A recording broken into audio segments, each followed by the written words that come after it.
Hello everybody and welcome back to Apple Gaming SE. This is news and opinion for November 26th through December 2nd, 2023. As always, I'm starting out by thanking my newest subs.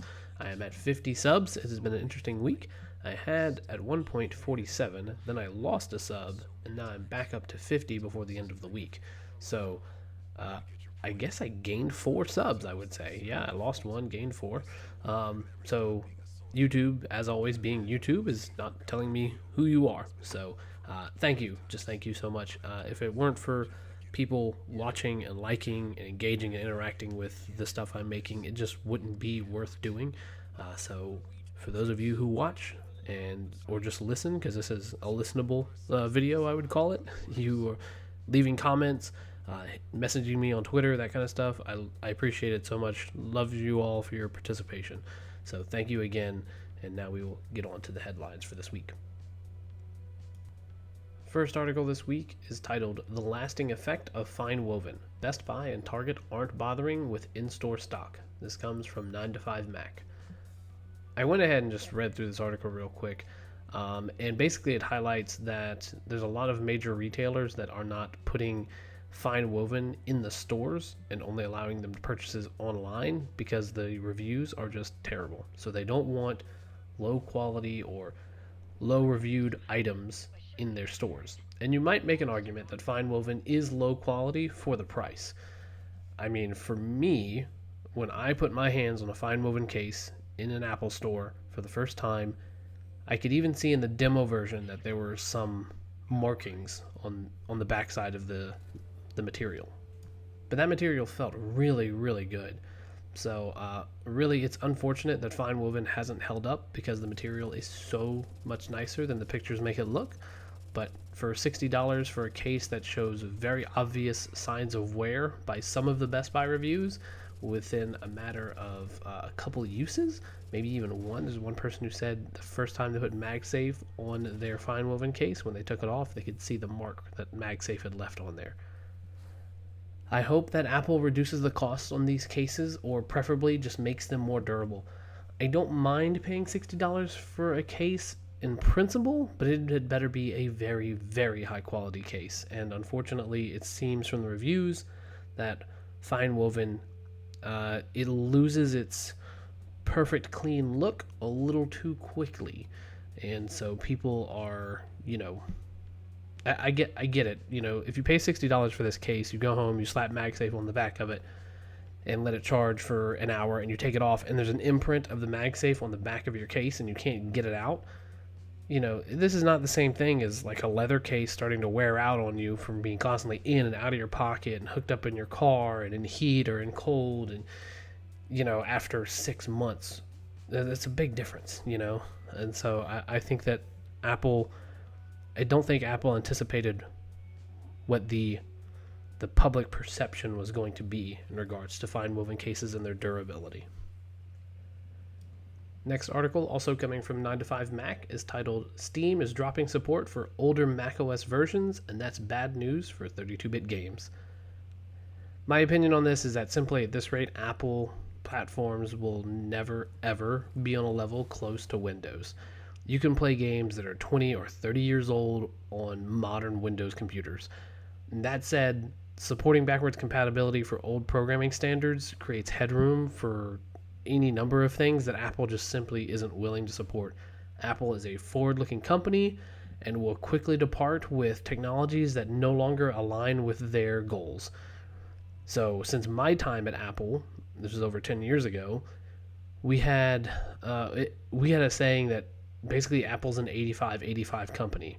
The idea is, what are 85% of customers doing 85% of the time? Gaming and using 32-bit apps is not a part of that 85%. So Steam seems to bear this out. According to the article, Steam said that more than 98%, so they had 98% plus, which is less than 2% of all Steam Mac users, are using an OS older than 10.15 or newer than 10.15. So greater than 98% of Steam Mac users are on 10.15 or newer. So, meaning that the largest computer gaming platform sees an incredibly small legacy gamer numbers on Mac. So, it is what it is. 32-bit is not long for this world. If developers are not willing to port their games over to 64-bit, you better keep the old Macs around if you want to play on one of them. Our next headline comes from Macworld, and I also read the similar article over on 9to5Mac. Macworld's article is named "The Incredibly Thin AirJet Fan Turns a MacBook Air into a MacBook Pro." I'll just quote what they have to say.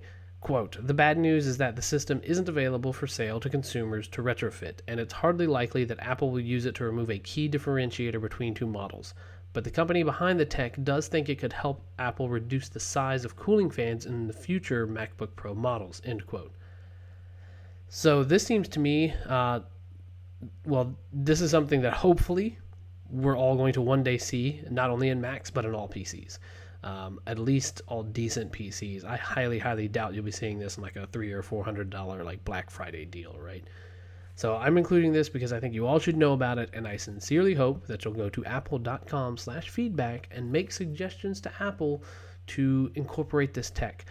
Honestly, maybe even buy the company, Frore Systems, F-O-R-E Systems, F-R-O-R-E Systems. Sorry about that, Frore Systems. And honestly, Frore Systems seems like one of those perfect little companies to purchase for Apple. Apple did this back with Synaptic for their fingerprint technology back in the 2000s, and they did it again with PA-Semi prior to making the first A-series SoCs. A lot of people don't know that, or they just kind of forgot. So it'd be such an incredible buy for them. Like, I'm sitting here looking at my 2019 MacBook Pro. I can hear the fans spun up on it. I have the fans. I have stats on my Mac, but I have it set to automatic mode, and it's running hot. But I mean, it's an Intel Mac. There's that. So take it for what you will. But so we could see the M2 Pro. Not M2, but just any of the M series Pro, Max, and Ultra chips just get, a huge speed boost by getting something, not just a speed boost, but a reduction in the audibility of the fans that keep those systems cool. So you'll be fast and quiet, which is typically those two things are at odds. Again, our next article is coming from 9to5Mac, titled "Apple Plans to Package US-fabbed Apple Silicon in US TSMC Plant is Not a Paperweight." I think people forget or simply just never knew that Apple has been packaging non-primary ICs, which is an integrated chip or an integrated controller, for over a decade here in the US. So they have got all kinds of little, storage controllers or RAM controllers or I/O bus chips that have been packaged here in the US because you don't have to have cutting edge 5 nanometer, 3 nanometer production for these very small, very limited purpose chips. So Apple's got partners here in the US. They've been doing this for a long time.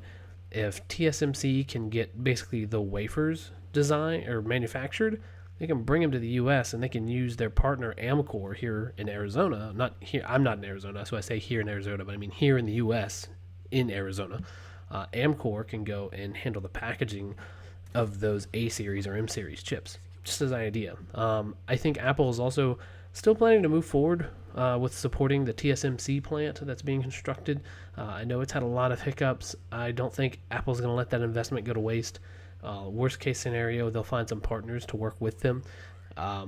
Maybe even if, just hypothetical, if Intel's fabrication business works out with their angstrom level design, which is smaller than nanometer, if Intel really can design angstrom class CPUs or any kind of chip manufacturing of that tiny of a scale, Apple will go to Intel fabrication to make their chips. Like, don't misunderstand. So they're going with TSMC because TSMC is the best and they're proven, but that doesn't mean that they'll always be the case. So Apple's going to play the field and see what their best options are for sure.